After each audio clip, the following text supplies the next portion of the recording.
Bismillah, walhamdulillah, wassalatu wassalamu ala sayyidina rasulillah. Amma ba'du. Sahabat-sahabat yang melakukan Allah, ada satu pertanyaan yang dari dulu kita dapatkan mengenai adakah dalil mengenai Nur Muhammad sallallahu alaihi wasallam. Betul, ada dalilnya, namun perlu diingat ada dalilnya yang sahih, ada dalilnya yang dhaif, bahkan maudhu'.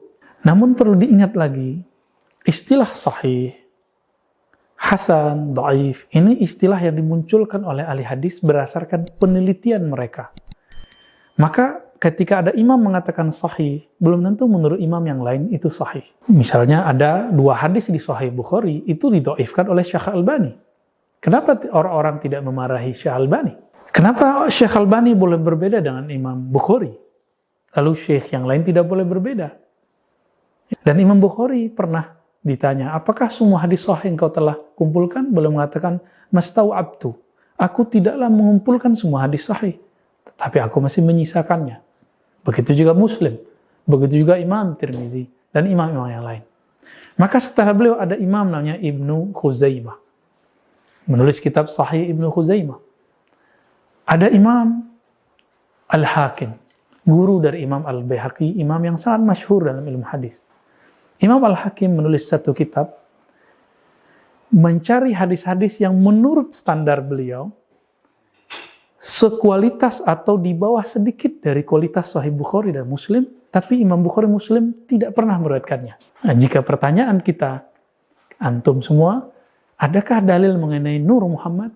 Maka jawabannya ada, ditemukan oleh Imam Al-Hakim. Beliau meriwayatkan dalam jilid pertamanya dalam kitab Al-Mustadrak mengenai kisah penciptaan Nabi Musa dan kisah penciptaan Nabi Adam, lalu dialog Nabi Adam dengan Allah Subhanahu wa taala.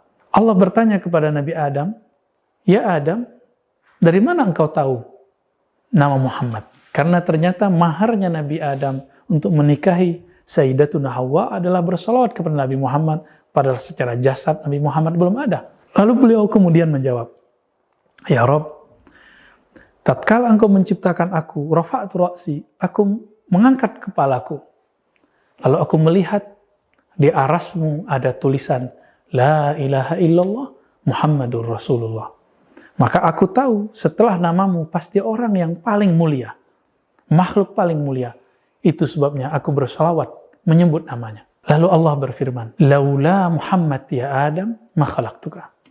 Inilah hadis satu-satunya hadis yang sahih menurut Imam Al-Hakim. Kalau bukanlah karena Muhammad wahai Adam, aku tidak ciptakan engkau. Hadis ini karena tidak semua orang sepakat dengan standar penilaian sahihnya Imam Hakim, maka ada yang mengatakan hadis ini dhaif, ada yang mengatakan hadis ini palsu. Tapi teman-teman yang melakukan Allah, saya sudah sebutkan di awal tadi, bahwa penilaian ini hadis sahih, ini hasan, ini dhaif, itu bukan dari Rasulullah. Penilaian itu adalah penilaian keilmuan. Kita sebut ilmiah. Suatu ilmu yang sudah disebut ilmiah, pasti ada yang membantahnya, pasti ada yang menyepakatinya. Inilah risiko dalam keilmuan, terutama ilmu hadis.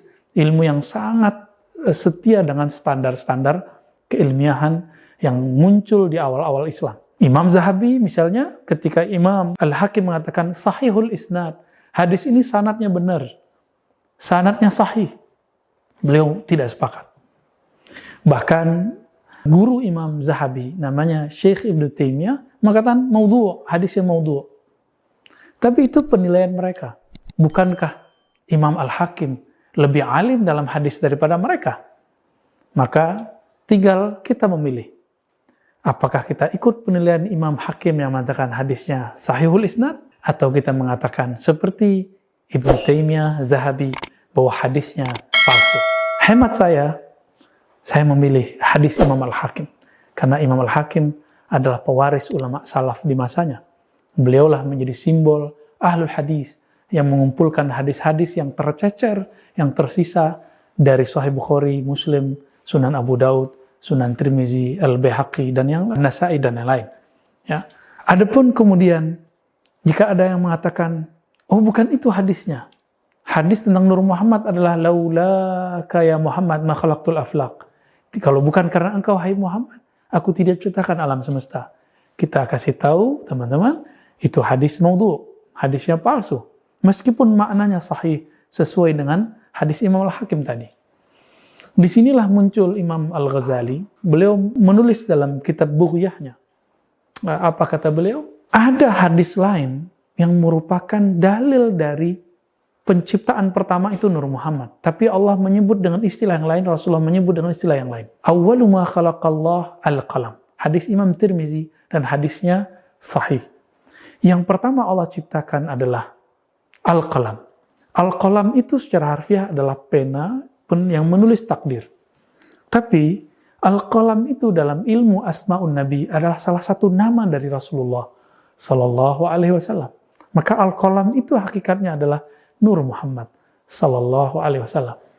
Maka Imam Ghazali mengatakan, ini adalah dalil yang tidak eksplisit, tidak menyebutkan lafaz Nur Muhammad, tapi maknanya adalah Nur Muhammad. Nah, ini kemudian disebutkan oleh para imam kita mengenai apa itu Nur Muhammad. Dialah al-qalam, dialah an-nuqtah tahtal ba, dialah titik di bawah ba. Itu cuma pengistilahan. Namun, kalau ada orang tidak sepakat bagaimana? Jika masuk ke ranah ilmiah, ilmiah itu ranahnya ranah dua hal. Akliyat, akal, murni, atau hissiyat, empirik. Namun pensahihan terhadap hadis, laula Muhammad ma khalaqtuka ya Adam. Kalau bukan karena Muhammad, aku tidak ciptakan engkau ya Adam. Ada orang yang mensahihkannya dengan jalur yang lain. Jalur kerohanian. Nah, ini yang disebut metode kasyaf. 3 metode ini, teman-teman, yang melakukan Allah bukanlah bertentangan. Dia cuma berbeda jalur.